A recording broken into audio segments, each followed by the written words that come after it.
Someone has asked me to talk a bit about homophones. Homophones are words that are spelled differently but pronounced the same. If you've taken a look at my sound chart, then you know that there are many different ways to pronounce one letter. Let's start with some homophones in which it is the vowels that alter the spelling of the word. For example, weak. Weak can be weak as in not strong. It can also be week as in 7 days. Navel. This can either mean pertaining to ships or the belly button. One is spelled with an A and the other with an E, and now they are making here the schwa sound. Every vowel in American English can be pronounced as a schwa when it is in an unaccented syllable. Die can either mean to become dead or to a process of changing the color of something. Now, this is spelled either I-E or Y-E. And Y in English is a consonant, but it often acts like a vowel. And here I would say it's acting like a vowel, and this is a difference in vowel spellings. Now let's look at a comparison where it's the consonants that change the spelling of the word. Patience. Now this can be the plural of patient, for example, a patient waiting to see a doctor, or it can be the noun patience, what you have when somebody is being very annoying, but you do not yell at them. In one case, it is a TS, and in the other case, it is a CE, patience. So they can both have this ts sound. Disperse. If this is spelled with a BU, it means to pay out money. When it's spelled with a PE, it means to scatter. Disperse. Now, the B and the P are related. B, B being the voiced version of P, P.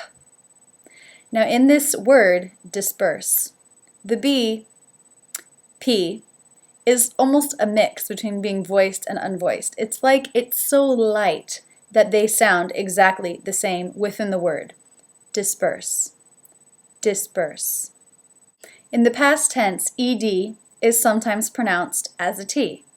So the word past can be either past as in the past tense of to pass, or it can be past the noun, past. Sometimes one word in a pair of homophones is a contraction. For example, weave. It can be the contraction of we have. We've been there. Or it can be the verb to weave. Also, whose, who is, who's coming. Or it can be whose showing possession, whose bag is this? Sometimes it is the past tense of a word when it's not pronounced as a T that makes it a homophone. For example, towed.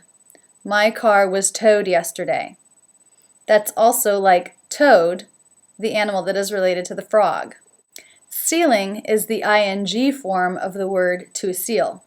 I am sealing some envelopes. However, spelled with a C and also a vowel change, it means the sealing. The K before an N can sometimes be silent, which creates several homophone pairs. Night and night, one spelled with a K being a figure from medieval times, and the other being the opposite of day.